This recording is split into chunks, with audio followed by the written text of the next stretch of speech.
तो वही पहलगाम आतंकी हमले को लेकर भारत ने यूएनएससी में सबूत पेश कर दिए हैं, जिसके बाद अब पाकिस्तान की मुश्किलें और बढ़ने वाली है।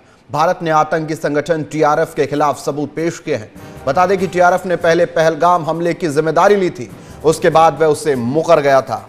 तो लगातार ये एक एक्शन जो है वो लिया जा रहा है, जहां पर यूनाइटेड नेशन सिक्योरिटी काउंसिल में भारत ने सबूत पेश किए हैं। सबूत पेश करने की बात चल रही थी और टीआरएफ के खिलाफ, जो कि लश्कर-ए-तैयबा का एक प्रॉक्सी है, उसके खिलाफ यूएनएससी में सबूत किए हैं भारत की तरफ से जो है। और आतंकी हमले के जो सबूत पेश कर दिए गए हैं, इसके बाद ये स्पष्ट हो गया है कि भारत फिलहाल कोई भी ऐसा एक्शन फिलहाल नहीं लेगा जिससे कि पाकिस्तान को मजबूती मिले। फिलहाल भारत का एक ही रुख है, टेरर के खिलाफ और उसकी रीढ़ पर सीधा हमला करना। हालांकि यूएनएससी में चाइना की भागीदारी होने के कारण लगातार टीआरएफ और तमाम संगठनों को बैक किया जाता है, जिसकी वजह से हमेशा से ही पाकिस्तान को मदद मिलती है। लेकिन इस बार भारत ने सबूत पेश कर दिए हैं UNSC, United Nations security council में, जहां पर आतंकी प्रतिबंध समिति के सामने सबूत पेश किए गए हैं। पहलगाम आतंकी हमले में टीआरएफ ने जिम्मेदारी ली थी और ये टीआरएफ वही संगठन है जो लश्कर-ए-तैयबा से जुड़ा हुआ है और लगातार भारत के अंदर आतंकी हमले करवाता है। आर्टिकल 370 के हटने के बाद अस्तित्व में आए हुए इस टीआरएफ ने लगातार भारत की संप्रभुता पर हमले करने शुरू किए हैं और अब भारत ने तैयारी कर ली है इसका जवाब देने के लिए। सबूत पेश किए गए हैं यूएनएससी में, जहां पर बड़ी बैठक है यूएनएससी की, जहां पर हमेशा से ही ये चर्चा रही है कि आतंकवादी और आतंक या टेरर फंडिंग जैसे तमाम मुद्दों पर चर्चा होती है। तो भारत ने अपना पहलगाम में हुए आतंकी हमले को लेकर रुख रखा है, जहां पर टीआरएफ आतंकी संगठन घोषित करने की और ग्लोबल स्तर पर उसको जो है ब्लैकलिस्ट करने की मांग जो है वो रखी है और सबूत पेश कर दिए है भारत ने, जिसमें भारत ने कहा है कि टीआरएफ लश्कर-ए-तैयबा का एक प्रॉक्सी है जो कि लगातार भारत के अंदर सुरक्षा के घेरे को तोड़ता है और लगातार आम जन पर, सिविलियंस पर निशाना साधता है। टीआरएफ को ब्लैकलिस्ट करने की मांग भारत की तरफ से की गई है। सबूत पेश कर दिए गए हैं। पहलगाम में हुए आतंकी हमले में सबसे पहले टीआरएफ ने जिम्मेदारी ली थी और कहा था कि पहलगाम में हुआ आतंकी हमला टीआरएफ के द्वारा प्रायोजित हमला है, लेकिन बाद में वो मुकरता हुआ भी नजर आया था। तो इसी पर हम चर्चा करेंगे। हमारे साथ चर्चा करने के लिए फिलहाल हमारे सहयोगी जुड़ चुके हैं। बातचीत करने के लिए हमारे साथ डॉक्टर एपी सावरिया भी जुड़ चुके हैं, पूर्व राजनयिक है, और दिल्ली से हमारे साथ सीधा प्रोक्ष चौधरी हमारे सहयोगी जुड़ चुके हैं। डॉक्टर एपी चौधरी, बहुत बहुत स्वागत है पहले तो आपका। हम शुरुआत करेंगे फिलहाल प्रोक्ष आपसे एक बार सवाल करूँ, फिर मैं एपी सर के पास जाऊँगा। प्रोक्ष फिलहाल क्योंकि यूएनएससी की ये जो बड़ी बैठक है जिसके अंदर भारत ने अपना जो सबूत है वो पेश कर दिया है और बता दिया है कि टीआरएफ किस तरह से संगठन होने के नाते, लश्कर-ए-तैयबा के प्रॉक्सी होने के नाते हमेशा से ही आतंकवाद को समर्थन करता है और ऐसी तमाम घटनाओं को अंजाम देता है जैसे पहलगाम में हुई। तो फिलहाल भारत की मांग है और यूएनएससी में पहुंचा है भारत। फिलहाल अपडेट क्या कुछ सामने आ रहा है? और रोहित, देखिए, यूएनएससी में पहुंचा है भारत। न्यूयॉर्क एक प्रतिनिधिमंडल भारत का पहुंचा हुआ है और तमाम साक्ष्य टीआरएफ को लेकर दिए जाएंगे। हालांकि पहले भी 2023 से लगातार भारत टीआरएफ के लश्कर के साथ जो संबंध है उसके साक्ष्य देता रहा है, लेकिन अब क्योंकि पहलगाम का आतंकी हमला हुआ और उस आतंकी हमले में 26 निर्दोष लोग मारे गए थे, सिविलियंस मारे गए थे, तो उसी की जिम्मेदारी जब टीआरएफ ने ली तो साक्ष्य जुटाने शुरू कर दिए गए थे एजेंसीज की तरफ से और अब यूएनएससी के समक्ष जो है वो साक्ष्य रखे जाएंगे। टीआरएफ का जो लिंक है वो पाकिस्तान की जो आतंकी संगठन है लश्कर-ए-तैयबा के साथ है और टारगेट किलिंग जो करता रहा है टीआरएफ समय समय पर 2023 से लेकर अब तक, उसके बाद उसके तमाम साक्ष्य जो है भारत देगा यूएनएससी को। और ऐसा नहीं है कि पहली बार इस तरीके का टारगेट किलिंग हुई है, इससे पहले भी टारगेटिंग करता रहा है टीआरएफ और उसी के साक्ष्य लेकर जो है न्यूयॉर्क पहुंचा है एक प्रतिनिधिमंडल। और आपको याद हो रोहित के जब ये पहलगाम का आतंकी हमला हुआ था उस समय भी टीआरएफ ने ही इसकी जिम्मेदारी ली थी। तो टीआरएफ जो है बी टीम है लश्कर-ए-तैयबा की जो कि पाकिस्तान के अंदर पलता रहा है और इसी के खिलाफ जो है भारत ने ऑपरेशन सिंदूर चलाया था। लेकिन सबसे बड़ा सवाल यह है कि जब 25 अप्रैल को रोहित यूएनएससी की तरफ से स्टेटमेंट आती है तो उस स्टेटमेंट के अंदर टीआरएफ का जिक्र नहीं होता है, यानी कि पाकिस्तान जो चीज चाह रहा था, जिस चीज में लगा हुआ था कि चाइना के सहारे टीआरएफ का नाम सामने उजागर ना हो, उस उसकी कोशिश में वो कामयाब रहा था। यूएनएससी की स्टेटमेंट में हमने कहीं भी नहीं देखा कि टीआरएफ का जिक्र किया गया हो, लेकिन क्योंकि भारत लगातार साक्ष्य देता रहा है यूएनएससी के अंदर टीआरएफ को लेकर, और इसीलिए न्यूयॉर्क टीम पहुंची हुई है साक्ष्य लेकर। साक्ष्य दिए गए हैं यूएनएससी के अंदर कि पाकिस्तान का बी टीम है टीआरएफ, जो कि 2023 के अंदर सामने आया था और लगातार टारगेटिंग किलिंग करता रहा है। अब आज क्योंकि यूएनएससी की तरफ से देखना रहेगा क्या टीआरएफ को के लेकर कोई एक्शन लिया जाता है, क्योंकि भारत की कोशिश यही है कि अंतर्राष्ट्रीय आतंकी संगठनों की सूची में टीआरएफ को शामिल करवाया जा सके, ताकि भारत के अंदर जो कार्रवाई उसकी तरफ से की जाती है, जो आतंकी हमले किए जाते हैं, जो प्रॉपर्टीज टीआरएफ के पास है, उसके खिलाफ कड़ी एक्शन जो है भारत सरकार ले सके। बिल्कुल, तो इसी को लेकर फिलहाल जो है लगातार भारत मांग भी कर रहा था, लेकिन क्योंकि चाइना वहां पर एक ऐसी मेंबर है जो हमेशा पाकिस्तान को बैक करती है, और फिर ये तमाम जो संगठन है वो बच जाते हैं। आऊंगा आपके पास भी, डॉक्टर एपी सावरिया जी, वापस आपके पास आऊंगा। डॉक्टर एपी सावरिया जी, अब ये जो यूएनएससी में जो मुद्दा रखा है अब टीआरएफ का, हम कह सकते हैं कि भारत ने डिप्लोमेट स्ट्राइक 2.0 शुरू कर दिया है, और अगर आज ये फैसला लिया जाता है टीआरएफ के खिलाफ तो भारत एक और बड़ी कामयाबी हासिल कर लेगा टेरर के खिलाफ भी, और पाकिस्तान से जो ये जंग है इसके खिलाफ भी। रोहित जी, आप बिल्कुल ठीक कह रहे हैं कि यूएनएससी एक ऑर्गेनाइजेशन है जो इस तरह के आतंकवादी जो ऑर्गेनाइजेशन जो है उनके अगेंस्ट काम करने के लिए बनाया गया है यूएनओ के द्वारा। और भारत तो लगातार कई तरह के साक्ष्य जो है उस यूएनएससी को देता है, और लश्कर तोयबा के बारे में दिया गया। और जब लश्कर तोयबा ने देखा कि वो काफी बदनाम हो चुका है और बैन हो चुका है, तो उसने अपना एक फ्रंटल ऑर्गेनाइजेशन बनाया, उसका नाम दिया टीआरएफ। और टीआरएफ का काम जो है भारतवर्ष में जो दिया गया था वो टारगेट किलिंग करिए, आदमियों को चुन चुन के मारिए, चाहे वो लेबर कम्युनिटी हो, चाहे वो पुलिस के लोग हो। तो वो करवाता तो लश्कर तैयबा था, बट नाम जो है टीआरएफ का हुआ। और अब की बार जो घिनौनी हरकत पाकिस्तान लश्कर तैयबा ने करवाई पहलगांव में, उसमें टीआरएफ ने छाती ठोक के कहा था, यस मैंने करवाया है। एक बार नहीं, 2 बार कहा था कि इसकी रिस्पॉन्सिबिलिटी टीआरएफ लेता है। लेकिन जब, क्योंकि उनके आकाओं को ये पता नहीं था कि अब की बार मामला इतना आसान नहीं है और मामला इतना ज्यादा बढ़ गया, तो पाकिस्तान ने टीआरएफ का नाम जो है उसमें से निकालने की कोशिश की। और ये मुद्दा यूएनएससी में पहले भी आया, और उस वक्त टीआरएफ को हमने कहा था कि ये टीआरएफ की रिस्पॉन्सिबिलिटी है, और पाकिस्तान उस वक्त सफल हो गया उसका नाम निकलवाने में, बिकॉज उसका जो आका है चाइना, उसकी वीटो पावर है, वो उसको हेल्प करता है। लेकिन रोहित जी, मैं बता रहा हूं कि अब की बार जो भारत सरकार ने, भारत की एजेंसियों ने जो साक्ष्य, जो प्रमाण पूरे पाकिस्तान को एक रोग स्टेट करने के लिए दिए हैं, तो आज की मीटिंग में मुझे लगता है कि इवन चाइना भी चाह करके भी उसकी हेल्प नहीं करेगा, क्योंकि हालांकि भारतवर्ष ने लश्कर तैयबा का जो हेडक्वार्टर था वो तबाह कर दिया है, टीआरएफ को काइनेटिक जवाब दे दिया है। लेकिन डिप्लोमेटिकली आज जो साक्ष्य भारतवर्ष यूएनएससी में देगा उसको कोई भी नहीं नकार सकता, चाहे वो चाइना भी हो। और आज टीआरएफ जो है उग्रवादी संगठन में शामिल कर दिया जाएगा और प्रतिनिधि हो जाएगा। उम्मीद यही की जा रही है। बिल्कुल प्रोक्ष, वापस आपके पास आऊंगा। अभी डॉक्टर एपी सावरिया जी ने भी कहा कि उम्मीद यही है कि आज उसे उस लिस्ट में शामिल कर दिया जाएगा जो कि संगठित ऐसे संगठन हैं जो हमेशा ऐसी चीज़ों को अंजाम देते हैं, और उनको उस लिस्ट में डाला भी जाएगा, ब्लैक लिस्ट भी हालांकि उनको किया जाएगा। लेकिन अप्रोच हमेशा चाइना पीछे खड़ा हो जाता है पाकिस्तान के जब भी ऐसा कोई मामला सामने आता है। लेकिन अब जब सबूत पेश कर दिए गए हैं तो ना चाइना के पास कुछ कहने को बचेगा, ना पाकिस्तान उसको कुछ कह पाएगा। लेकिन मुद्दा यह है अप्रोच कि एक तरफ जब टीआरएफ ने इसकी जिम्मेदारी ले ली थी पहलगाम आतंकी हमले के बाद, और फिर जब यहां से हमला जवाब कार्रवाई जो शुरू की गई तो उसने फिर मुकरना भी शुरू कर दिया। तो ये जो बौखलाहट थी पाकिस्तान और पाकिस्तान के संगठनों की अब यूएन तक पहुंच गई है। इसके बाद अब पाकिस्तान कितना और खिसक सकता है इस फैसले के बाद? रोहित देखिए, सबसे पहले आपको बताते हैं कि 2023 के अंदर जब वजूद में टीआरएफ आई थी, उसका मकसद एक ही था, क्योंकि लश्कर तैयबा के खिलाफ भारत ने कड़े कदम उठा चुके थे पहले भी।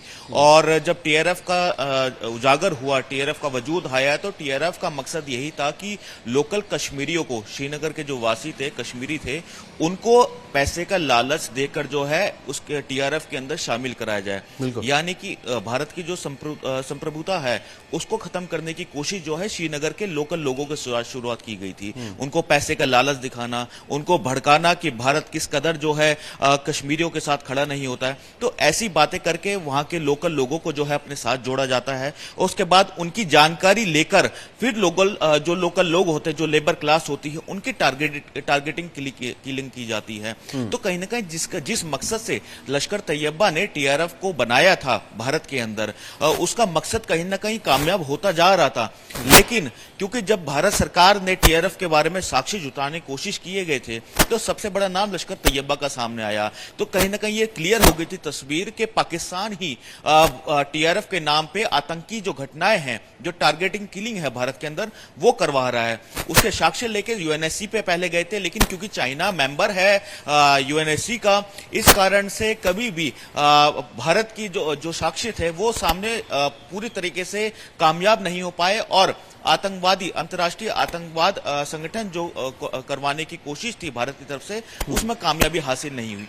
लेकिन क्योंकि पहलगाम का हमला काफी बड़ा हमला हो चुका था, और जो साक्ष्य भारत के हाथ लगे, और खुद टीआरएफ ने जो जिम्मेदारी ली थी, उसके बाद साक्ष्य जुटाने जो एजेंसीज की तरफ से, राष्ट्रीय एजेंसीज की तरफ से जब शुरू की गई, तो उसके अंदर कई साक्ष्य ऐसे मिले कि लश्कर तैयबा और पाकिस्तान के साथ कड़ियां जुड़ी हुई थी, और उसी के साक्ष्य लेकर पाकिस्तान पहुंचे। अब आपका दूसरा सवाल कि चाइना बैकफुट पर, पाकिस्तान बैकफुट पर आ चुका है।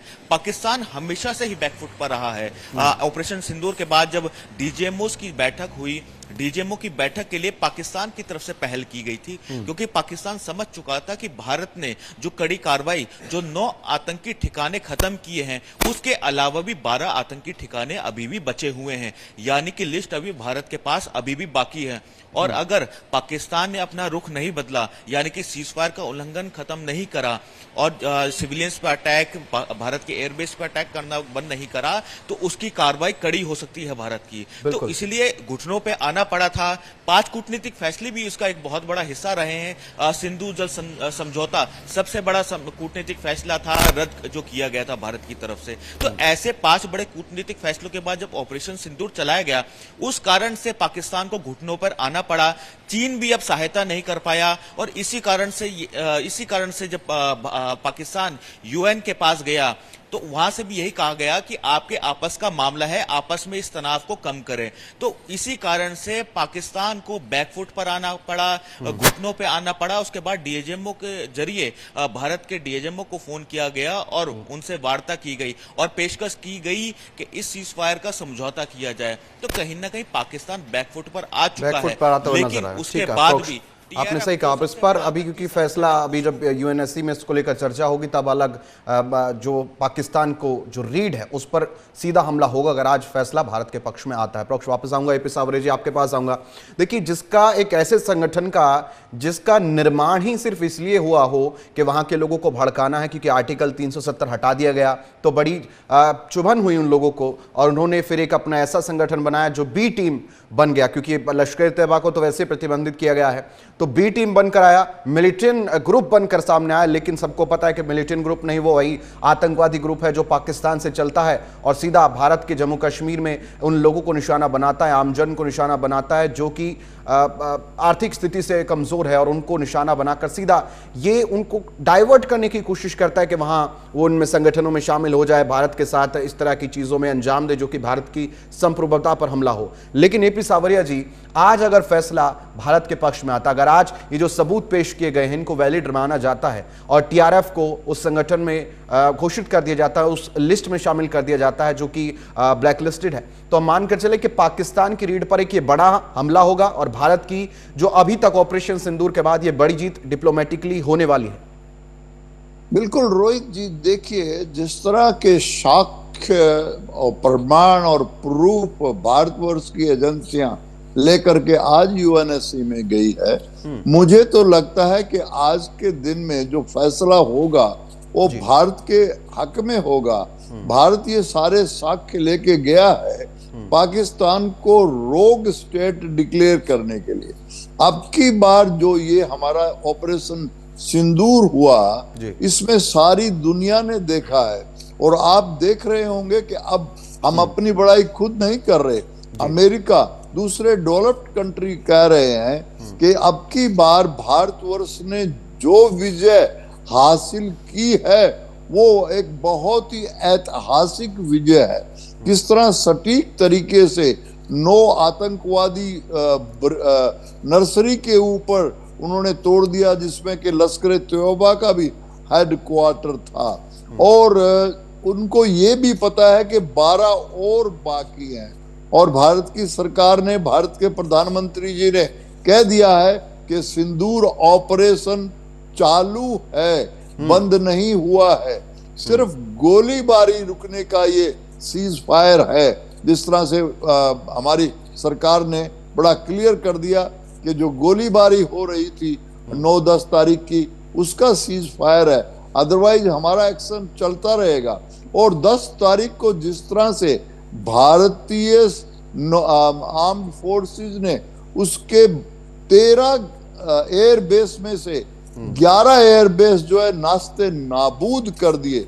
वो मैं तो कह रहा हूं, मैं नहीं कह रहा, नासा की जो सैटेलाइट प्रूफ आए हैं उसमें हैंगर के हैंगर उड़ा दिए हैं और क्रेटर एंड क्रेटर पैदा हुए हैं। और अब पाकिस्तान की सरकार कह रही है कि जो हमारा डैमेज हुआ है उसको हम रिपेयर करने के लिए पैसे देंगे, और जो आतंकवादी मर गए हैं उनको 1-1 करोड़ का क्या दिया जाएगा, कंपनसेशन दिया जाएगा। तो इस तरह से तो मसूद अजहर जो है उसके 14 रिश्तेदार मरे, 14 करोड़ तो उसको मिलेंगे।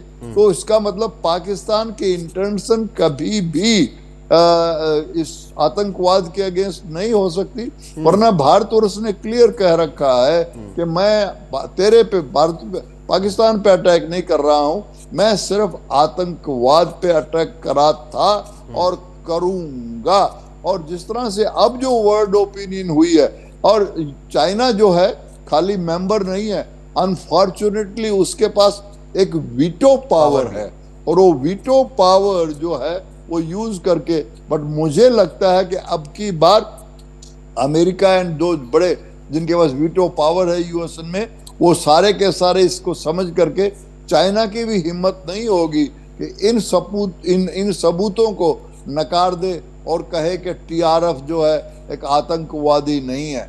आज टीआरएफ को तो करेंगे ही डिक्लेयर आतंकवादी है, लेकिन उसके पेरेंट की घर को तबाह भारत की सेनाएं कर चुकी हैं, और पाकिस्तान ने अगर थोड़ी सी भी हिमाकत फिर की तो अब की बार ये एक्ट जो है एक्ट ऑफ वार माना जाएगा। और ये वार जो है, भारत के प्रधानमंत्री ने, रोहित जी, कह दिया है कि न्यूक्लियर ब्लैकमेल हमें मत करो। हम न्यूक्लियर बार बार वही जो ये कहते हैं कि न्यूक्लियर वेपन है, उनके पास न्यूक्लियर वेपन है, तो भारतवर्ष अब की बार इसका नामो निशान ही मिटा देगा। बिल्कुल। प्रोक्ष, वापस आपके पास आऊंगा प्रोक्ष, क्योंकि पाकिस्तान जो हमेशा ये कहता है कि हम आतंकवाद के साथ नहीं हैं, यूएन में जब भी जाता है पाकिस्तान तो उसके स्वर जो है वो बदल जाते हैं, और अक्सर वो ये कहता है कि नहीं, हम आतंकवाद को बढ़ावा नहीं देते। और इतने दिनों से जो बहस चल रही है उसमें भी पाकिस्तान ने ये कहा कि हम इसमें बिल्कुल भी शामिल नहीं है, लेकिन टीआरएफ के साथ खड़े होना, उसको डिफेंड करना, चाइना से मदद मांगना कि यूएन की जब बैठक हो तो उसके अंदर टीआरएफ या किसी भी संगठन का नाम ना आए, तो ये दोहरी जो मापदंड है पाकिस्तान के, दर्शाता है कि पाकिस्तान चाहता है, आतंकवाद तो उनका चलता है, लेकिन यूएन की जब बैठक होती है, क्योंकि फंड्स भी चाहिए होता है, सपोर्ट भी चाहिए होता है, तो वहां जाकर वो भीगी बिल्ली बन जाता है। क्योंकि मुद्दा यही है कि पाकिस्तान को आतंकवाद को बढ़ावा तो देना है, लेकिन यूएन के सामने उसको शांति से दिखना है और अपने आप को बहुत एक वाइट क्लीन चिट वाला एक इंसान दिखाना है, व्यक्तित्व दिखाना है। रोहित, देखिए, पाकिस्तान का दोहरा चरित्र किसी भी देश से छुपा नहीं है। एक तरफ पाकिस्तान भारत के अंदर आतंकी हमलों को अंजाम देता है, दूसरी तरफ खुद को आतंकवाद से पीड़ित भी बताता है। और जब भारत ने पाकिस्तान के आतंकवाद पर ही कार्रवाई की तो बतौर उसका साथ देने के पाकिस्तान ने सीज फायर का उल्लंघन कर दिया। तो आप यहीं से दोहरा चरित्र पाकिस्तान का देख सकते हैं कि किस तरीके से दोगला चेहरा जो है पाकिस्तान का है। आप यूएनएससी जाते हो, आप यूएन जाते हो और आप बोलते हो कि हम आतंकवाद से पीड़ित है, लेकिन दूसरी तरफ आप लश्कर तैयबा को पाल रहे हैं, आप और आतंकी संगठनों को पाल रहे हैं, और वहां के संगठनों को पाल ही नहीं रहे हैं, वहां के संगठनों की फंडिंग करवा रहे हैं। बिल्कुल। तो कहीं ना कहीं ये पाकिस्तान का दोहरा चेहरा ही है जो कि सामने आता रहा है। लेकिन अब जिस तरीके की तस्वीरें सामने आई थी जब ये कार्रवाई हुई, 9 आतंकी ठिकानों को खत्म किया गया भारत की तरफ से, तो उनके जनाजों के अंदर पाकिस्तान की आर्मी दिख रही थी, पाकिस्तान की आर्मी के बड़े चेहरों को देखा जा रहा था। तो कहीं ना कहीं ये बताता है कि पाकिस्तान बेनकाब किया है, इस तस्वीरों ने पाकिस्तान को बेनकाब किया है कि पाकिस्तान के आर्मी, पाकिस्तान की सरकार हमेशा से आतंकवादियों के साथ ही रही है, उनको बिल्कुल पनाह प्रोक्ष। और दिया ये है। जो दोहरा मापदंड है, जो दोहरा चरित्र है, ये अब यूएन में भी अब क्लियर हो जाएगा, क्योंकि भारत ने सबूत पेश कर दिए हैं और अब इस पर फैसला जो होगा उससे पता चल जाएगा कि पाकिस्तान की अब रीढ़ कितनी मजबूत रहेगी, कितनी कमजोर हो जाएगी और टीआरएफ कितने दिन का और है। फिलहाल बहुत बहुत शुक्रिया प्रोक्ष चौधरी, आप हमारे साथ जुड़े, और फिलहाल बहुत बहुत शुक्रिया एपी का सावरिया जी, आप हमारे साथ जुड़े, कीमती समय दिया, बहुत बहुत धन्यवाद आप दोनों का। तो फिलहाल यूएनएससी में सबूत पेश कर दिए गए हैं भारत की तरफ से, और अब फैसला जो होगा वो तय करेगा कि क्या कुछ आगे होगा।